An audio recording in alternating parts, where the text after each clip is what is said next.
Chez Bissou Télévision, chaîne Oyo et Kokani na yo. Est-ce que Bissou va créer photo fête à Noël le 25 décembre? Noël le 25 décembre, toko fêter en côté parce que et ça hors la parole de Dieu.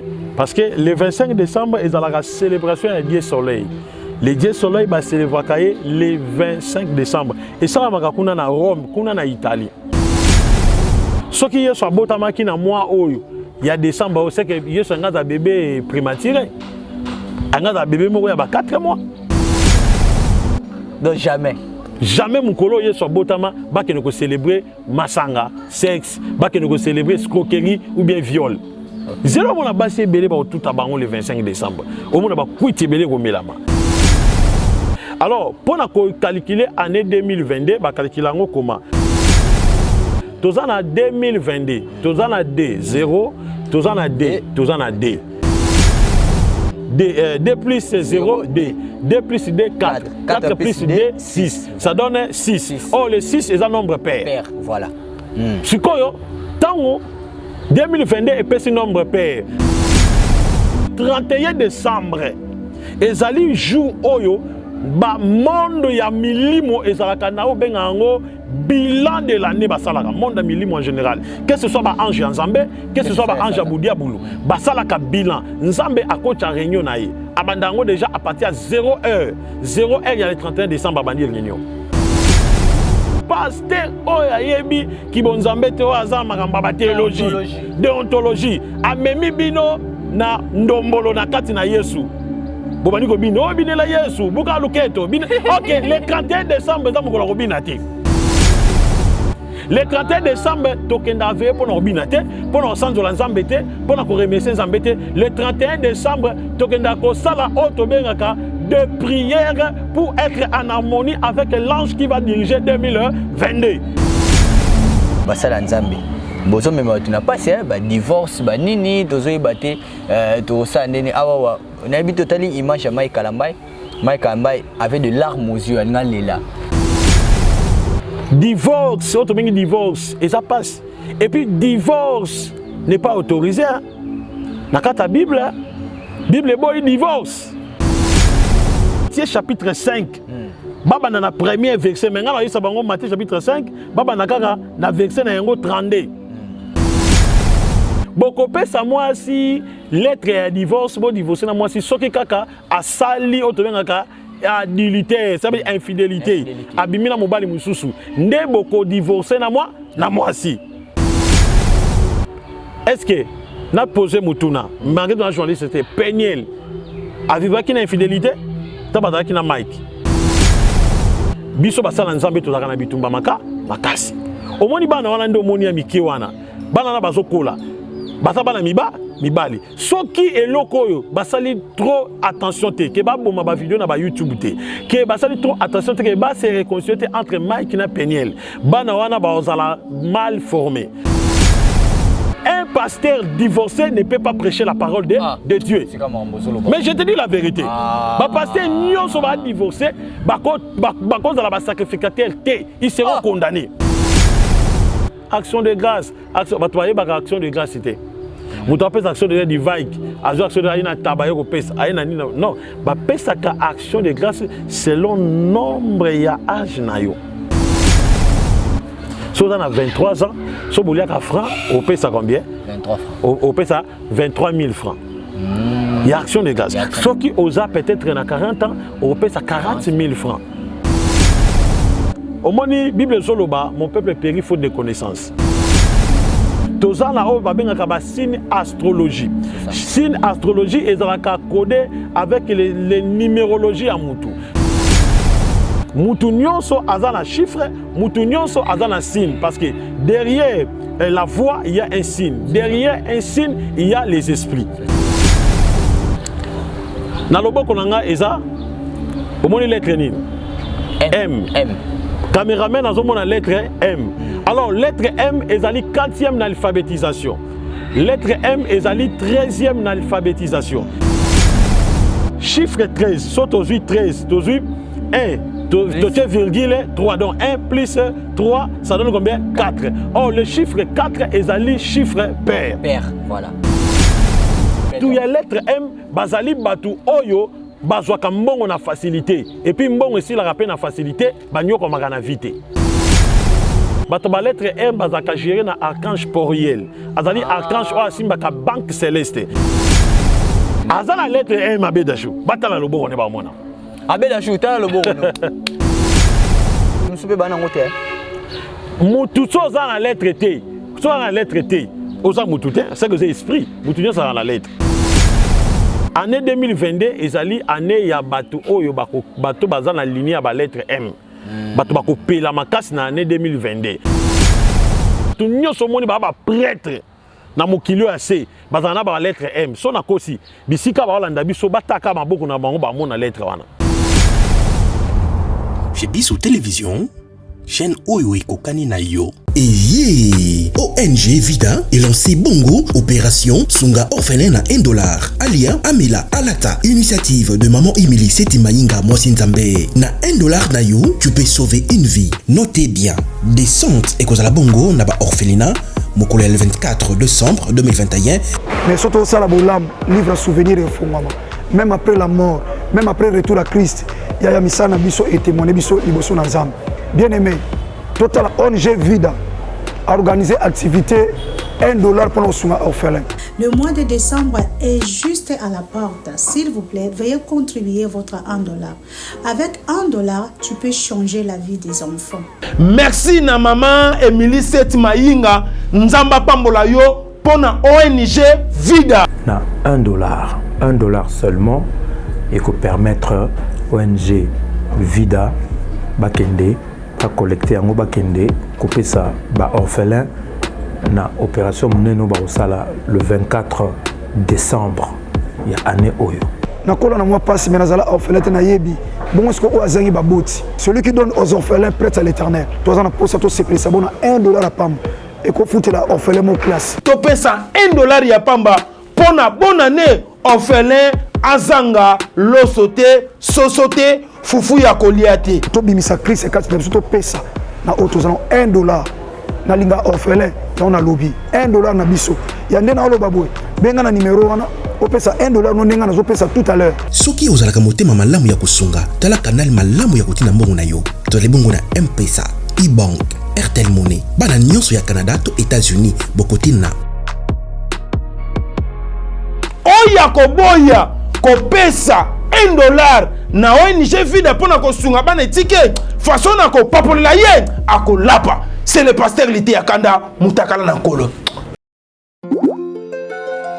Situé au cœur de Kinshasa, hôtel-restaurant Renaissance Jumeau, avec un charmant décor, un confort exceptionnel, bon rapport qualité-service-prix.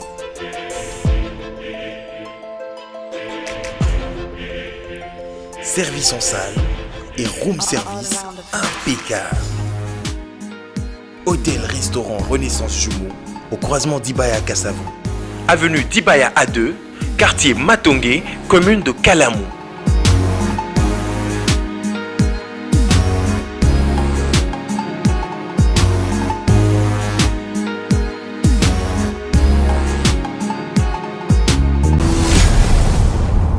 Chez Bissou Télévision, chaîne Oyo Ekokani na yo. Vous allez belé beaucoup l'émission de partout na pesi bino mbote. Mbote balanyo c'est chez Bissou TV. Oui, madame na mission na bino réponse à nos questions. Yande ko na bino. Na pesi moyini nanga mbote, moyini bonjour, moyini nanga bonsoir. Balanyo c'est chez Bissou Télévision. La pesi bino mbote mingi vous a ebelé bola na biso mokil mobimba. Merci alors pour la confiance et la fidélité. Vous ne cessez jamais de nous donner sur notre chaîne chez Bissou Télévision, la chaîne qui vous ressemble. Déjà plus de 133 000 abonnés. Comme on dit toujours, une chaîne pas comme les autres. 133 000 abonnés. On vous demande de vous abonner très massivement sur votre chaîne professionnelle éducative, la chaîne qui vous ressemble chez Bissou Télévision. C'est simple. Si c'est pour la première fois que vous nous captez, allez dans ce truc en rouge, s'abonner, appuyez ou cliquez. Alors il y aura une cloche qui va sortir évidemment également appuyer sur la cloche pour avoir toutes les notifications sur notre chaîne, la chaîne qui vous ressemble. Ma chaîne, ta chaîne, notre chaîne. Vous êtes en France, en Turquie, en Chypre, aux États-Unis, au Canada, partout.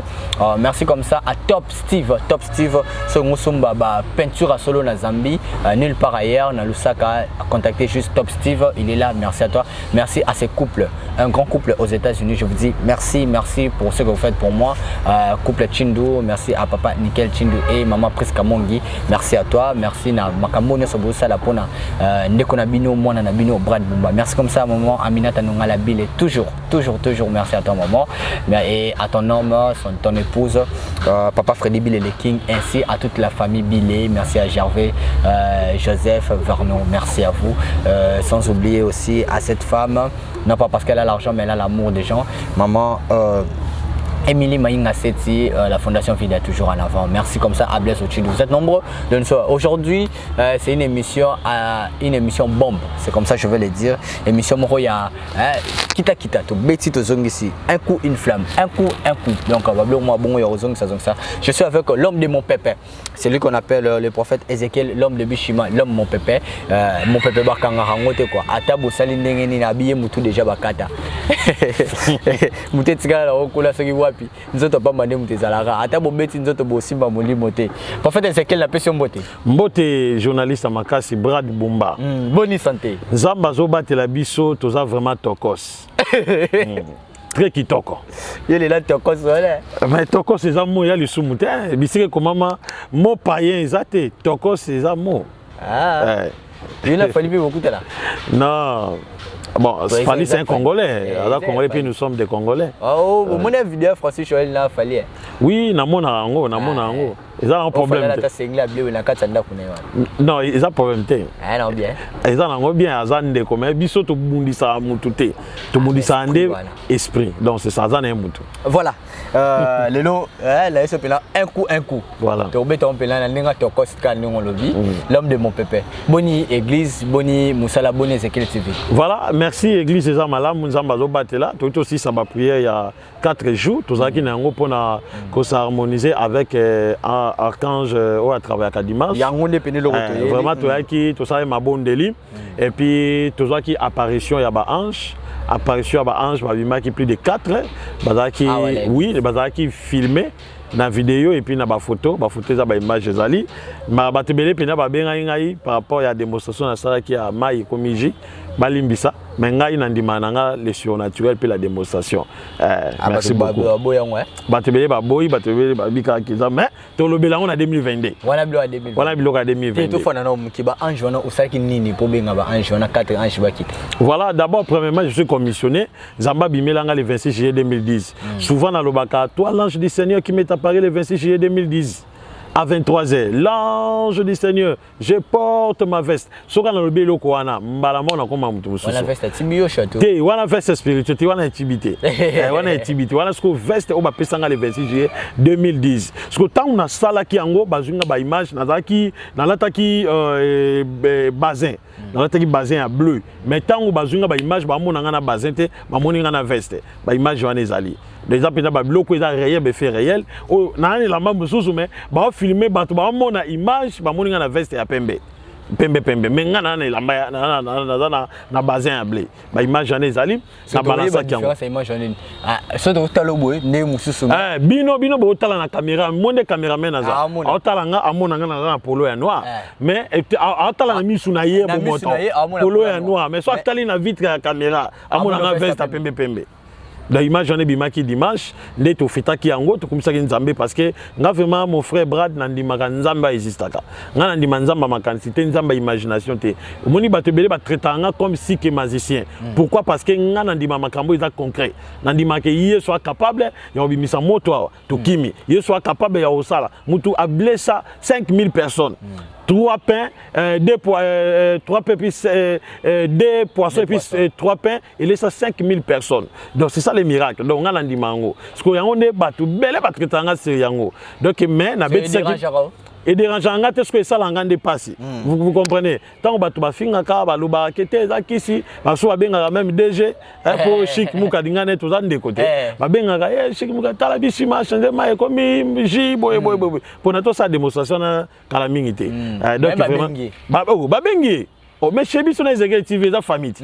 Babengi. Donc c'est un peu ça. Et scandaliser bango, dans ce cas, bolimbisa po, payen balimbisa. Mais Bisson va traiter ton déménage solo.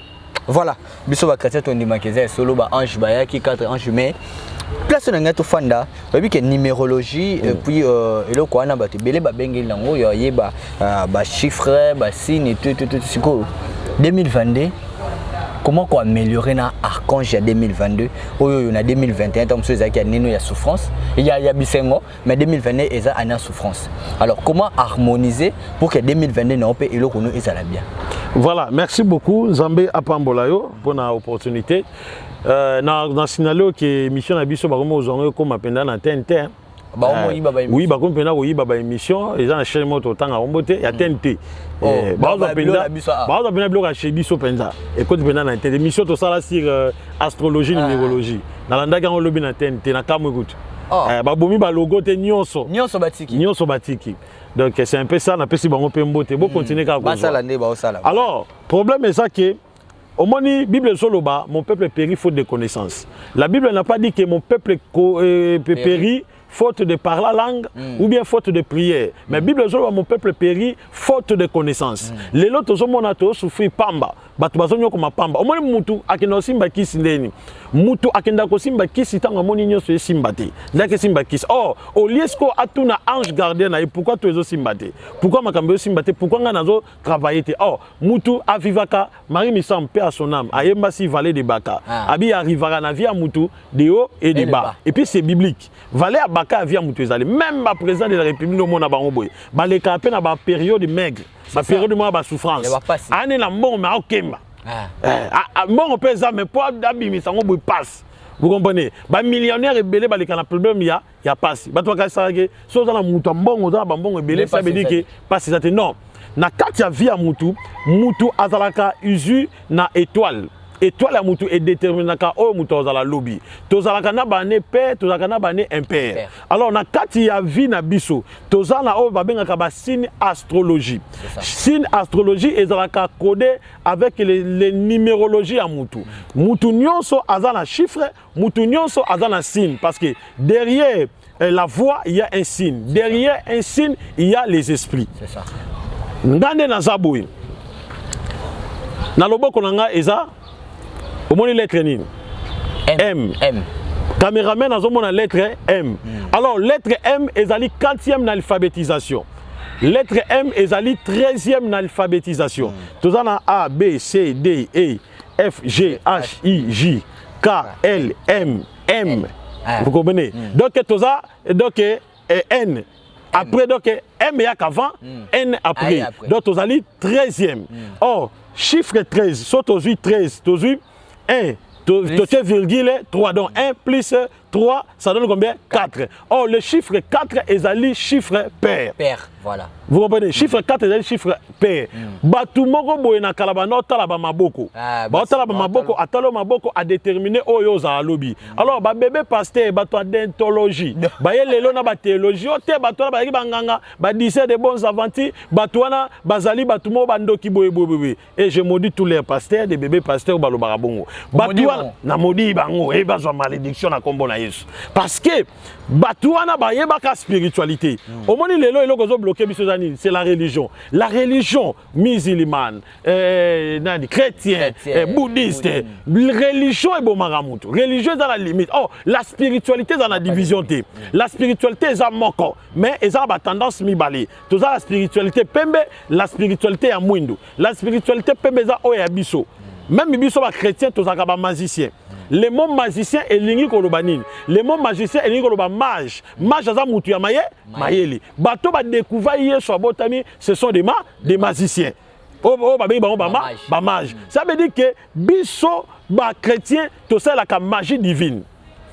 Le mot magie est lingi koloba sagesse, connaissance supérieure.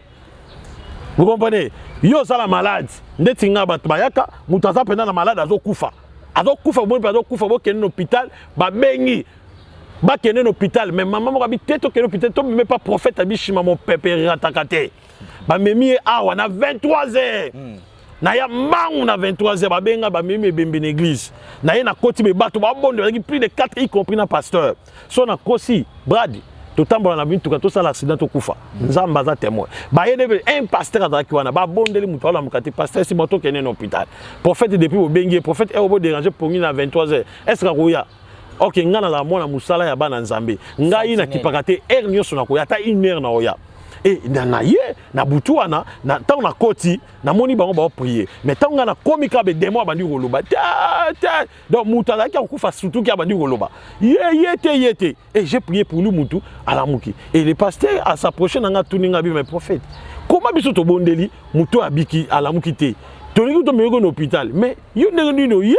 obondeli pona ye ngabi tezali kambwani niveau ça veut dire que il y a une puissance oh et batama na kata kibonzambe nyoso wana ti bato babikaka c'est ce qu'on appelle la connaissance supérieure c'est ça la magie divine alors maintenant sikoyo tangu bando tel biso ba maboko na époque akala ba tala maboko pourquoi parce que na kata mutu azakana ba lettre ba lettre ndebi misaka numéro o to benga numérologie toza na lettre M président de la République Fachi Beto a na lettre M ngana mona ngotanga sala ba discours ana lettre M alors ce qu'on faut expliquer bato lettre M Fachi za lettre M ana lettre M bongai yebo na lettre M ne mona Fachi bato ya lettre M bazali bato oyo bazwaka mbongo na facilité et puis mbongo si la rappel na facilité banyoko makana vite bato lettre M bazali géré na étoile oyo ezalaka brillant parmi ba étoile nyos et puis bato lettre M barenyaka mingi na ba ne peur bato lettre M bakufa pauvreté bato lettre M bango basufraka te na vie bato moko boy bato nyoso moni ba prêtre na mokili assez bazana ba lettre M so na kosi bisika ba olanda biso bataka maboko na bango ba mona lettre wana so za muta lettre M bato msupe bana ngote mutu so za na lettre T so na lettre T oza mutu te c'est que c'est esprit mutu nyoso na lettre bamsu bana ba MT ba lettre MT bamsu bazana ba M alors ba lettre wana nyoso wana ezali musu ba na lettre X bato ba na lettre X ba bato ba souffrir trop soit na lettre X au souffrir trop la vie na yo ce qu'on nengo ba no souffrir trop la vie na yo ti okufa yango monaka cameraman za na lettre T yo X MT T ya na lettre V T à la lettre V. Voilà la lettre V. N'a pas expliqué pour la lettre V. Vous comprenez? Oui, toi na V, toi na M, toi na X, toi na MX, toi na MX, toi na V, toi na K. Ce qu'on va ta lettre K, bata bateau yo, ba dépendaka ka na ba via bateau. Ça veut dire y na vie na ye autika ko za jamais et de France. Is souffrance jusqu'à ta mort. Au kufa na passe na kimobola. Ya mona bandeko bana ba lettre X ba sala boy na vie na bango. Yemo mituna oh mais yango libabe na ko tinda batu beni alors muto a géraka lettre X wana azali ange oyo azalaka ange oyo a géraka mingi finance te a géraka mingi ba bien matériel te aza ange oyo ye a géraka o ba bengaka ba loi de karma et de dharma baza ba ange a malédiction ba benga ba mebael ange mebael ba ange ba malédiction suko bato bazaka mingi na ba usine na ba lettre M et plutôt X baza bato ba kembaka na vie. Et puis bah né na bango mingi ya souffrance et ça ka ba ne père donc bango ba ne père ba nyoko mara ane père a nyoko ma mais moke na okemba kaka yango mona to so abotami nzambe na pesa ka dim na pesa ko offrande mais pourquoi famille na biso boy makambe simba te na sambela kapé yango yeso zala kate non et ça problème a yeso te obotamande selon signe astrologique na yo et pesa ba ne impère. Ce qu'on pense qu'on a à délivrer, il faut pas détruire l'être naïe. Il y en a dit que ma pasteur, tout à côté à bana nzambe ba salarbia catalia famille, bando catalia famille. Et katana kate. Au moins mutu aye le 31 décembre ba osakola. Yo année 2022, année na yo pambwa ma mais okende liboso mais yo kobala mais ba komi le 28 décembre mutabalité.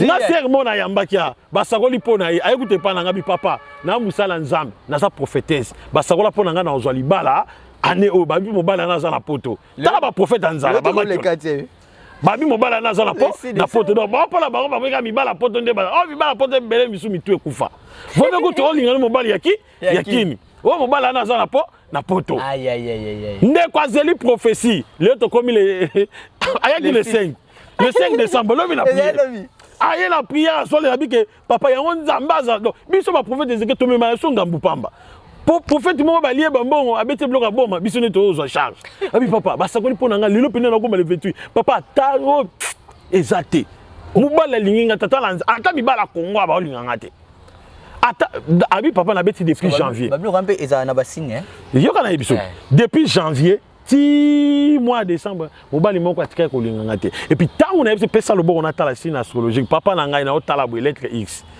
na bi yo ozana problème ozana problème yo ndongo ozana atos lobi la langue bana lobi tina tango okufa pauvre pour la ngabi signe astrologique na yo ezana ba né maigre ange me bayele mtao gerango alors il faut surtout détruire signe astrologique oyo prophétesse et puis na memie na orientation yo ke na pasi yo ke boy eza prédestination batu misusu ba botama po ba kemba na vie batu misusu ba botama po ba zo mbongo ba sunga bato bazo kemba vous comprenez batu ndeti ba abedashu ba botama po ba sunga babola et puis babola pe fo ba botama po ba kene au dépend pas ba abedashu et nzamba sala makambo Beric Mandala alors ce qu'on a vu na yo kolingate obotama na année oyo na signe astrologie na yo ezo pesa lettre nango ezali X pour ko kemba na vie da biso bataba emiboye nzamba pambola yango moni bataba M basimba mbongo trop et si la rappel trop pe ba regretter muto azana lettre M ezala mela bok ezala mupagano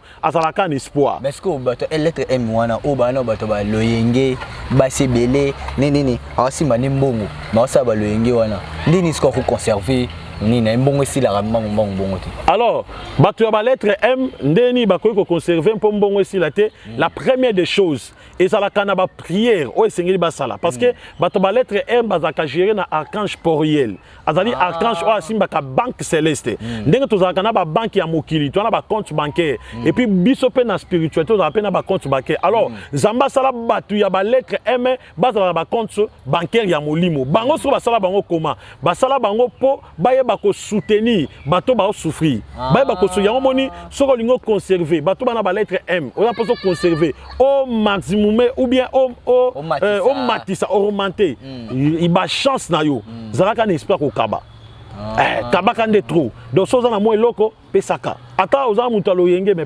pesaka tant ozo pesaka eza étoile na yo eza destin na yo donc ba sala yo za na lettre M po osunga bato ba souffrir pesaka ta mo muke kaba so tant ozo kaba bongo ozo matisa ba chance au fil à mesure o matisa ba chance atoza mupagano okufa mobola te okomi mutambo bon raté na muki mais bongo abeda cho aza chrétien toka kuta za soka musulman il paraîtrait mais ana mbongo ndeni akabela batu aza na lettre M abeda cho batala loboko ne ba mona abeda cho tala loboko no aza na lettre M Beric Mandala bato ozo mona ba sunga bato bana ba lettre M président Kabila utalaka te wana natala te te wana tanga na monaka ya fachi bete alenga tombola loboko aina tombola loboko osomona donc ba lettre M yango bisino tozana ngo et ça ba ligne ya bato ba souffrir na vie chance bosso na faneno na X mais wano sakola kamba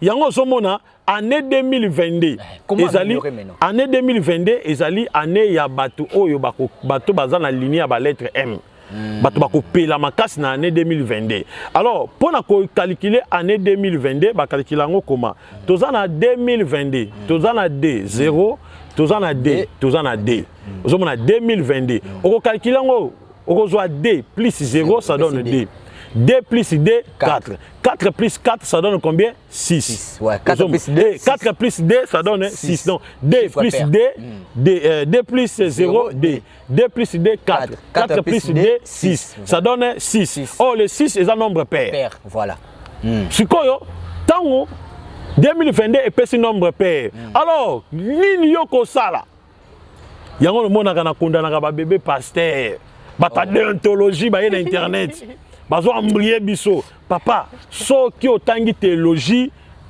tanga te biso théologie tika makamba spiritualité tika makamba obangisa ba chrétien ko banga chrétien obanga puku abanga nyawo abanga pese ok biso to mystique koleka ba sataniste yo ke lo nini c'est pas ça oh le 31 décembre ezali jour oyo ba monde ya milimo ezalaka na obenga ngo bilan de l'année basalaka monde ya milimo en général, que ce soit ba ange ya Nzambe, que ce soit ba ange ya Budia Bulu, basalaka bilan. Nzambe akota réunion na ye abandango déjà à partir à 0h il y a le 31 décembre bandi réunion. Et puis, ça n'a pas bandaka 0h, il y a le 31 décembre bandi réunion. Si chaque démon n'angambo Satan a reçu la bilan de l'année, combien de makila a ici. Il y a un moment où bandoki babandako tia piège le 1er décembre batia déjà piège à liwa parce que Satan linga ba feniante. So memi makila muki asali bilan de la journée de l'année, makila za muki ako bomayo ou bien ako pini yo na monde na bango. Yango mona ka bato bakufaka mingi na mois de décembre. Ce qu'on va changer système ba comment ba bomio na mois de décembre mais okufa na janvier. Alors, ce que l'on ba sala temps ba sala réunion. Tant ba sala réunion et là ba ange oh ya ténèbres ba mata grade. Na kota ki bon Nzambe ba ange Nzambe misusu pe ba mata grade. Ba sala auto benga ka permutation remise et reprise ya ba ange et puis ya ba démon. Ce que biso ba tuna mokili awa et là on y salamaka ba ange peut ba changeaka biso peut ba tamokili et sengeli peut s'harmoniser avec des anges au ba ko travailler dans nouvel an. Parce que tout se passe le 31 décembre. Alors pasteur Oyayebi qui bonzambe te azama kamba théologie déontologie amemi bino na ndombolo na kati na Yesu. Bobani ko bino binela Yesu buka luketo bino. OK, le 31 décembre za mukolo bina te. Le 31 décembre, tokenda veille pour nous binate, pour nous sentir Nzambe te, pour nous remercier Nzambe te. Le 31 décembre, tokenda ko sala otobengaka de prière pour être en harmonie avec l'ange qui va diriger 2022. Parce que l'ange va diriger 2021 à Otika Moussala na le 23h59, il y a 2021.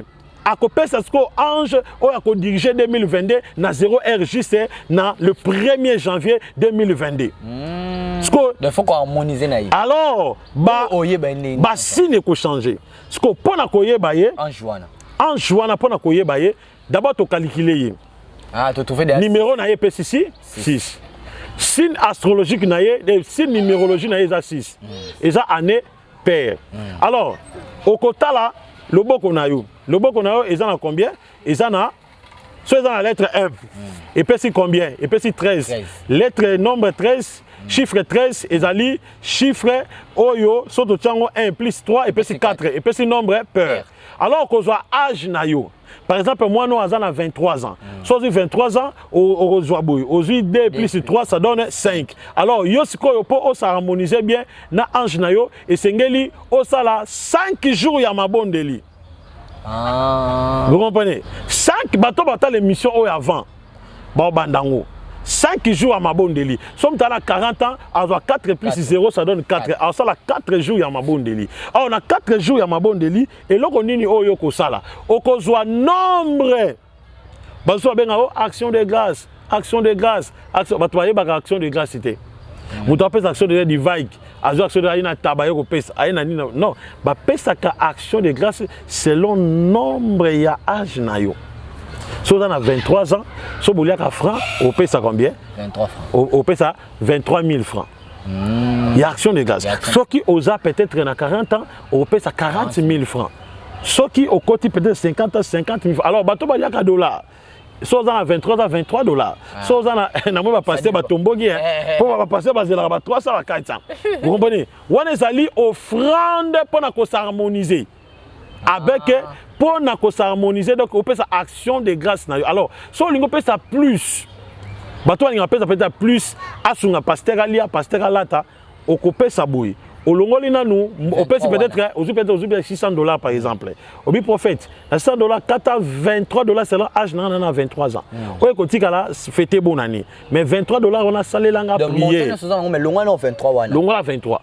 OK. Ça les langues y prier pour na s'harmoniser na ange oyo na travailler na 2023. Alors, prière yoko sala o sala ngo pendant 5 jours. Alors na kata ba prière wana.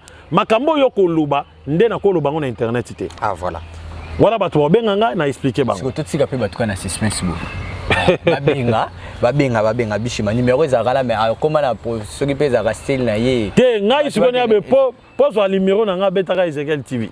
ngasko boyena boyena pesa so numéro te betaka Ezekiel TV ozi ba numéro na ngade kuna po ona ko pesa obe obengi bozu ngati yo betaka Ezekiel TV au moins na ba vidéo au moins na kuna na kati ba numéro na ngeza wana so bengi na ali na yambio mbama ko. Voilà, on continue avec l'homme de Bishima, l'homme mon pépé tozo cheminer na biso déjà presque kotos comme eza na actualité mongo eza awa bino bato basala nzambe bozo mema tu na passé ba divorce ba nini tozo ibate to sa ndeni awa na bi totali image ya Mike Kalambai avait de larmes aux yeux nga lela moi na ye aebise papa na poso sa langi loko atini so comme na 7 ans pour moi na za na ba 6 ans so comme na 7 ans na sa eloni moi na bité faut na cha teinture na tobola na litoi donc ba tobola litoi après 3 jours pour Mike Kalambai aza na États-Unis 2 mois yango moi si na peigner la za awa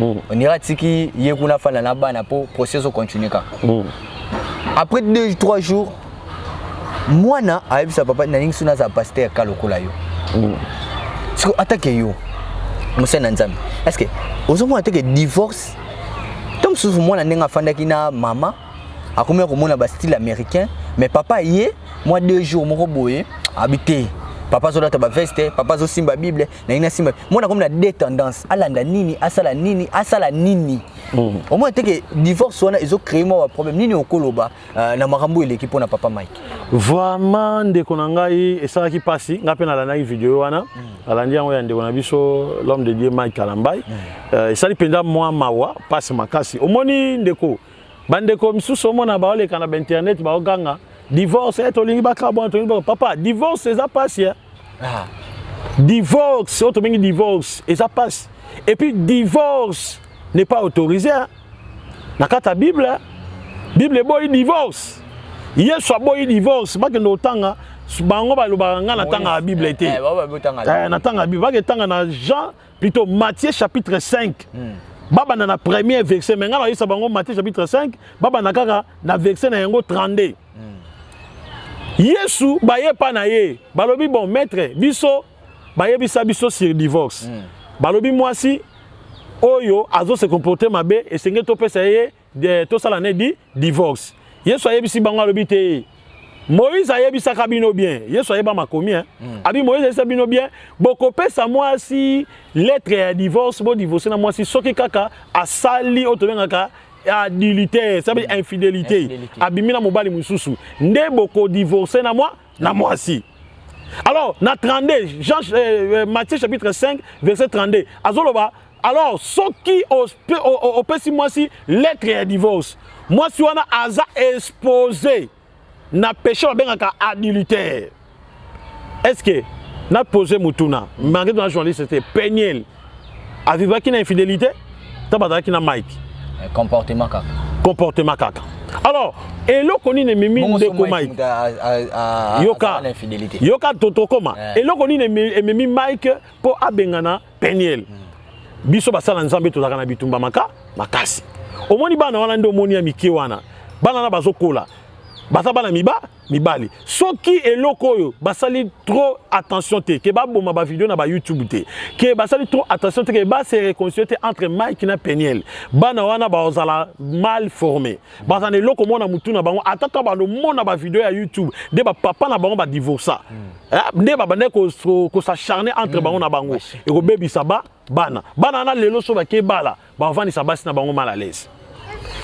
Vous comprenez?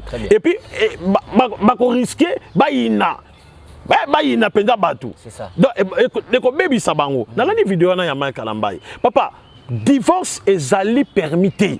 Yesu azoloba moi si na yo soki akoyi na ekobo. Bible zoloba nini soko o divorcer na ye o exposer moi si na adultère. Adultère ezanini. Adultère ezali tangu yo mobali.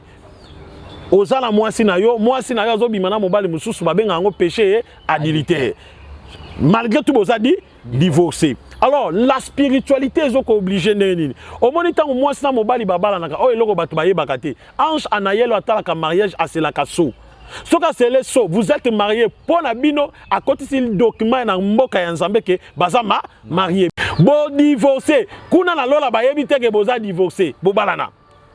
Bozo vivana adultère. Yango moni Bible zoloba soki ba ketanga na Romains chapitre 37. Soki mobali na kufite mwasa ko bala te. Okay. Parce que mobali ndenga zawana papa Mike akoke na bali na ye. Mais aoteya te, fatika koteya. Parce que un pasteur divorcé ne peut pas prêcher la parole de Dieu. Mais je te dis la vérité. Ba pasteur nyonso ba divorcé, ba cause de la sacrificateur te, ils seront condamnés. Ba mukuna ba na yebisio ba ko kalinga bango na lufelu. Toza na binoa. Yo za te ba kalinga. Ngana zo yebisa yo so ba tuana ba divorcé ba koti lola. Hein? Le bac est là, et comment il coupe. Oh, bah ça coupe là. Oh, comment il coupe. Parce que la Bible dit, apôtre Paul Zoloba, aucun divorcé entrera au ciel. Aucun divorcé. N'a pas besoin de divorcer, nous sommes à l'eau la tête. Le pasteur tout va divorcer. Il y a qu'à expliquer ce qu'on a spiritualité. Au moins, temps où au lingi moi, au moins le prophète, plutôt le papa Joseph, na Marie. Basalaki babolingo, basaki na bolingo. Mais nanou bakena ko se légaliser boyete. Mais basala qui marié potentiellement par le V. Parce que basala qui fait devant le Seigneur. OK. Devant le sacrificateur. Mais na famille parce que Israël liba les bando salama bokena na église et pas prophète bobalani. Après boyo ke na famille. Mais le comment boye na famille après boke pas basakoli. Parce que Israël Juif Joseph na Marie bakenda déjà pas sacrificateur babalani. Parce que tant Marie yebise genga na komi na zemi. Oh, je n'ai pas vu mais tobimi na yote. Oza vierge. Zemi yango zui wat o molimo mo santo ayelenga. Abige non na komi na zemi. Non ngala on dimelo côté. C'est que yo koyi na bundu ba ke l'hôpital ba ça test be ana bord. Je vais habiter fille azandumba mo sérieuse. Abi na boya yi. Vous comprenez? Tant que ma cansi Angaya et si Joseph ni. Abi Joseph ne répudie point ta femme. Abenga été que ta fiancée. Abenga ta femme. Pourquoi? Parce que babala naki n'avait malgré tout bakenda na famille. Tant que moi ça mobile ba telemi devant la Bible, ba tielo boko ba lobby que non nous sommes mariés pour le meilleur et puis pour le pire. Pasteur Abondeli Anjanaël c'est la kasolo pas. Ceux qui bo vandi bo boti bana, moi si wana omoni ma ben comportement oboyiye. Tu es devenu un divorcé. Pourquoi vous êtes divorcé? Parce que vous êtes marié spirituellement. Attends la moussounube l'état kati makamu. Mais na molimo ba kati bino te. Moi si azo vivre en adultère, mobali pe azo vivre en adultère. Parce que mobali na mokili ba biki bozana adultère te. Na mokili ba yebi ke bozana na adultère te. Alors eloko wana ezali risque makasi et puis dès que bozo vivre bongo beaucoup risqué beaucoup talou fait parce que yeso zoloba quand on salango ozo que supposer moi sinon ndeko nanga Peniel ndenga zawana Mike Kalambai bongo mutawo moi c'est limala o moteka bakale somo na lobi boy mais Peniel a vendu aux États-Unis aza mona poto aza la mentalité ya bata poto te bato bana ba poto na balo nabi kotambola kopesa papa Mike pasi kotambola mabele libanda na poto kuna eza nango logique kuna kutu basi basola na bakaleso na bana bango ya mibali eza nango logique vous comprenez lelo awa na kini aso abingo chérie je t'aime au moins na bakansa za moi cinéma na poto kuna mutako ba chérie ça va mais vous avez bolingoté bana mentalité mo te nanga ba par rapport ya ndeko nani ndeko Peniel aza moi simoko elle a mérité sengel mobala encadré parce que moi si ba dikaka moi si ba conduira ka yekaka aza moi na okoli na makambo ya poto basi ya poto ba ka capricieuse trop muto avani na kini trop ato sala ba voyage so lingi moi si ya poto il faut on s'habituer nanu na oya zolinga et puis obandi ko meme dans les seigneurs ngana mona makamba Peniel na ndeko Mike ekenda trop vite ba divorcer trop vite comme si que bazaka na bâtiment bando diriger Mike ba diriger ba pe ba conseil Peniel pe ba pese ba conseil kindumba na ye ko côté te papa bon bima abande ko Peniel ba bisa bo yokana ebiso tozana bana lelo ba sibira ngo eza pona ba Mike wana pe papa yokana ebiso to na preuve mon côté mais elonga na ko ba vidéo bima ba audio na lebi to na preuve mon côté que papa Mike azaki na basi mususu mais ngelonga na koloba omoni mobali mobali ndenga zawana mwasi tant que oza diana mobali na yo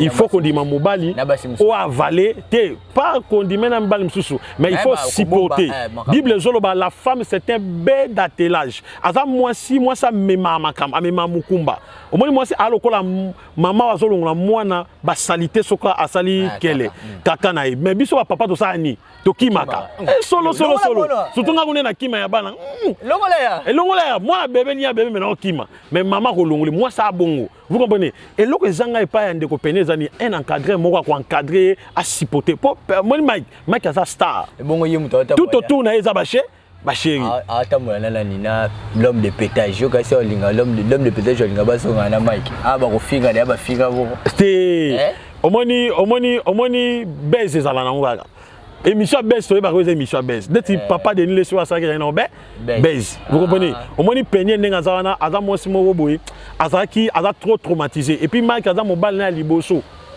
na lobi te ki azaki vierge na confirmer te maintenant mobile ya liboso ya libala abala donc à ça l'expérience à libala na Mike et puis c'est difficile à vivre c'est choquant à vivre divorce ta ko séparer na star wana okimele wapi partout azali na TV na YouTube na nini papa okufa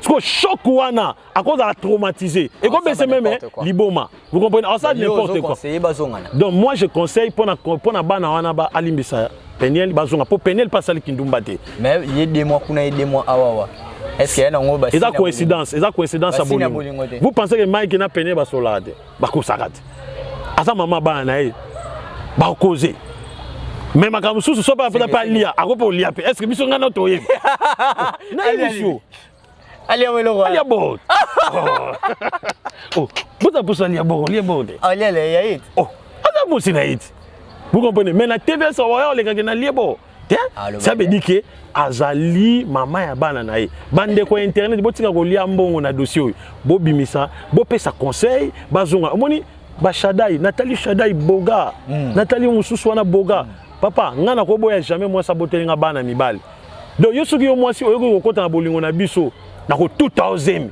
OK fana ko ngana boya mwasi na ngate oh donc so mwasi moya ko ngaso mwasi yo ko linga ngai abisa libala ndeti ngana mwasi na ngabotelinga bana ndeti baso ba yaka pemela Mike wana ndeti yo kana ebiso ngana na bana mibali ngaso mwasi yo ko kota na magambo na ngake olingo sedinga na ko nyato zemo vandi ngana za mwasi na ngate yo kasi ngana boya mwasi ngana bana mibali po yo na biso ki Mike Alambai a réfléchir omoni mwasi na a réfléchir mwasi abotolo bana mibali ba boga yo moni bango te ba boga si réfléchir papa zongela mwasi na yo ko bandela libala ko bandana nini mwasi peut-être yo ko bala peut-être on a plus mauvais que Peniel zongela mwasi luka kutu oyeba kutu mwasi oyo yebi ba regne ya fasha aboy atomboka aboy asala ka aboy obino ke mwasi ona nubu s'habituer na ite okemba voilà okemba to comme ça vraiment la souka to si ça vraiment émission émission qui to connaît to bayo des coups aux zongisa mais question moi zo zongilanga awawa le 25 awa kalaté dans 19 jours ouais le 25 Noël décembre Noël. Est-ce que biso ba chrétien photo fête à Noël le 25 décembre? Noël le 25 décembre toko fêter en côté parce que et ça hors la parole de Dieu. Parce que le 25 décembre ils ont la célébration du Dieu soleil. Le Dieu soleil va célébrer le 25 décembre. Et ça va kuna na Rome, kuna na Italie. Et ça va biloko ba catholique ba memela biso. Yesu abotama le 25 décembre té. Yesu abotama na mois de mars. Abotama kuna le 25 décembre té. Yesu tango ange Gabriel ayaki bata la Bible. Ayaki na mois nini. Soki Yesu abotama ki na mois oyo ya décembre, c'est que Yesu ngaza bébé prématuré. Ngaza bébé moko ya ba 4 mois. Vous comprenez? Batanga mois oyo vers ba 9e mois, ba 7e mois oyo ange ayako kutana na Marie. Surtout dans le mois de décembre, c'est que azali bébé à 4 mois. Donc normalement, c'est bébé t'as combien? 9 mois. C'est qu'azali moi na max. Azali moi na max. Vous comprenez? Alors, ba catholique eloni ba salaki. Lokola ba célébrer Dieu soleil. Dieu soleil on est là. Dieu soleil azali ba benga kaye Zérus. Zérus azali démon. Azali démon avant na la planète Vénus. Au monde. Ce que bango lokola ba célébrer kaye. Ba yaki sikoyo ko zwa idée oyo ya ko cliquer na monde que nous devons célébrer la naissance du Seigneur Jésus le 25 décembre à la place de Zéus. Vous comprenez? Les dieux soleil. Néomoni va instaurer Noël. Alors, Moutounion so oyo a célébré Noël le 25 décembre, adoraka Zéus wana des mois à Noël. Comme on dit des mois à Noël, comme on dit Zéus. Donc, bah adoraka des mois wana. Donc, Moutounion so talana nous le 25 décembre. Tala, est-ce que le 25 décembre, pensez réellement y est sur robot en Mkolwana? Parce que le 25 décembre, na basi belé ba vierge, ba comme a déverger. O melaka loko kwitité, Mkolwana o melé loko ya kwi, ya kwiti. Ça veut dire soko kota boîte de nuit ou kota boîte de nuit. Donc, to fêter yesu menakati ya masumu. Donc jamais. Jamais Mukolo y est sur botama, ba que nous célébrer masanga, sexe, ba que nous célébrer escroquerie ou bien viol. Zéro mon abassi belé ba tout tabango le 25 décembre. Au monde ba kwiti belé ko melama. Si si. Tout cas émission. Ça va. Na modi bata mope ba prêtre, ba catholique, na modi bino. Ngam na ebisio, kene bisa ba na modi bango. Yo mo modi da pasteur. Oh, na modi ba pasteur. Oh, na modi ba pasteur. Na modi ba pasteur na modi église wana pe. Église ba mope, na modi ba. Po ba kosi biso. Ba pasteur nyoso ba da divorcer. Modi wala. Ba mope. Na obanga ni ba catholique. Modi bango. Na modi bango. Donc ba pasteur nyonso baza ba divorcer. O divorcer na mwasi na yo. O azaki comportement mabe. Mais tant o ba nek Hollandais, o mone comportement na te. Modi bango. Mais ma minu ya nzoko alimbaka minu na ye. Jamais. Ata moi ça comportement mabe. Tina li fobo. Il faut liango. Il faut zala na mu inaye. Tina li fobo parce que yo ne mutolinga ki. To ba pegisa ki obo. Obo ba passer tout ba divorcer ba kota lolo te. Tout. À l'exception de rien, tout. Oh. Ba tipa nyo so li meto moni so men tipa toi li mete. Aza divorcer kota lolo te. Bah, et là, quand ça va avoir onction, on a abondé à toi, on s'en lukuta. Parce que onction est âme et puis na esprit. So onction on a âme, tu es sauvé, mais dans l'esprit, tu n'es pas sauvé. Dès que tu vas passer plus que il y a limité, baza on a onction à partir à esprit, non âme, parce que âme c'est la parole. Voilà, c'est comme la souka. Merci beaucoup l'homme de Bishima. Au maudire église voilà. Ah, la maudire bango. Babo mon amité. Na maudire bango, babo mon amité ma. C'est comme la souka, message de souka au peuple de Dieu. Message de pour l'astrologie, programme Ezali, tout ça on a prière pour la fin de l'année, le 28. Si le 31 décembre. Le 31 décembre, biso to na veillé pour veiller présenter na mboka na biso. Tout ça on a prié à partir il y a 16h tu 20h. Tout ça harmoniser na ange à ko travailler na 2022. Ange wana kombo na Ezali, mais on peut ça kombo na les premiers tant ça une émission. Na chez biso bazelango, on peut ça kombo ya ange wana. Alors, batu nyonso oyo batala ba maboko na bango, on a la lettre M.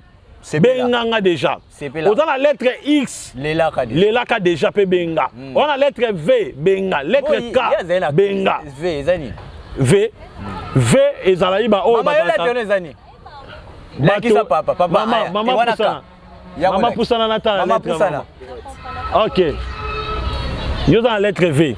Ah lettre V, on appelle mon ami. V zani. Donc V. Ça la mission M.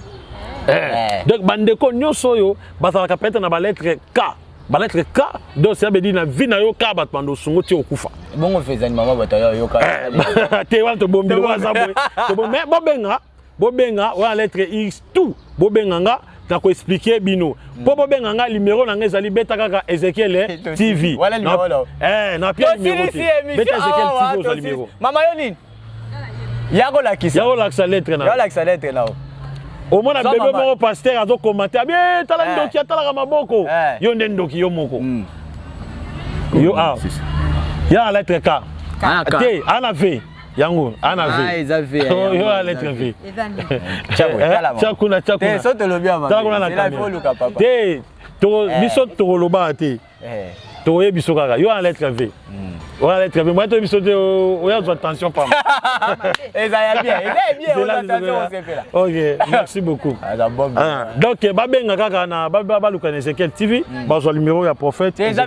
N'a qu'à répondre à Bango. Voilà, merci beaucoup l'homme de Dieu de répondre à notre invitation. Merci. Voilà, ça n'est fini pour aujourd'hui. Merci à toute l'équipe de chez Bisso Télévision. C'était une très belle émission avec l'homme de Dieu, prophète Ezekiel Bishima, l'homme de Bishima, l'homme de mon pépé. Voilà, on avait un rendez-vous avec lui à prière les cas qui quand ange va quitter na kati église et voilà makambo les cas qui wana to mona qui à part wana to koyeba basin na biso to za nango ngana na M ye M ba mama ba ya bazan ba V il y a d'autres personnes bazan ba X. Alors cherchez à voir votre lettre et puis koyeba ko calculer lettre na yo so to bo calculer lettre na oyeba sin na yo ndeni ni ekozala voilà yanga yango ya eza M yango yo ndé ya yemo za MDP Fachi Beteza M. Donc merci à vous. On se retrouve très prochainement pour un nouveau numéro. Restez toujours scotché sur votre chaîne chez Bissou Télévision. Chez Bissou Télévision, chaîne Oyo Kokani na yo. Et ONG Vida est lancé Bongo, opération Sunga orphelin à $1. Alia Amela Alata, initiative de maman Emily Setimainga Mwasinzambe. Na $1 na yo, tu peux sauver une vie. Notez bien, descente et cause à la Bongo na ba orphelinat. Mokolo le 24 décembre 2021. Mais surtout ça la bolam livre souvenir et fondement. Même après la mort, même après le retour à Christ, il y a misana biso et témoigné biso liboso na nzambe. Bien aimé, total ONG Vida a organisé activité $1 pour nos soins orphelins. Le mois de décembre est juste à la porte. S'il vous plaît, veuillez contribuer votre $1. Avec $1, tu peux changer la vie des enfants. Merci na maman Emily Setimainga Nzamba Pambola yo pour na ONG Vida. Na $1 seulement et que permettre ONG Vida bakende à collecter en bakende couper ça ba orphelin na opération Mneno Barosala le 24 décembre il y a année oyo na kola na moi passe mais nazala orphelin na yebi bon est-ce que o azangi baboti celui qui donne aux orphelins prête à l'éternel toi on a pour ça to c'est ça bon $1 à pam et ko foutre la orphelin mon classe to pesa $1 ya pamba pour na bonne année orphelin azanga losote sosote fufu ya koliate to bimisa Christ et quatre to pesa na autos $1 na linga orphelin on a lobby $1 na biso ya ndena olo babwe benga na numéro wana opesa $1 no ndenga na zo pesa tout à l'heure soki ozalaka motema malamu ya kusunga tala kanal malamu ya kotina mbongo na yo tole bongo na M-Pesa e-bank Airtel Money bana nyonso ya Canada to États-Unis bokotina oya koboya kopesa $1 na ONG Vida pona kosunga bana tike façon na ko papolela ye akolapa. C'est le pasteur Lité Akanda Moutakala Nankolo. Situé au cœur de Kinshasa, hôtel-restaurant Renaissance Jumeau, avec un charmant décor, un confort exceptionnel, bon rapport qualité-service-prix.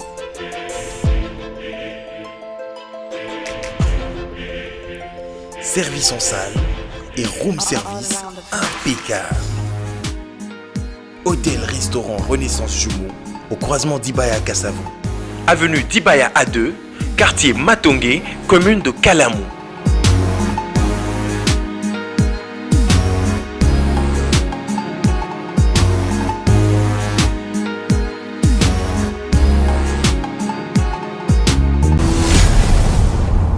Chez Bissou Télévision, chaîne Oyo Kokani na yo.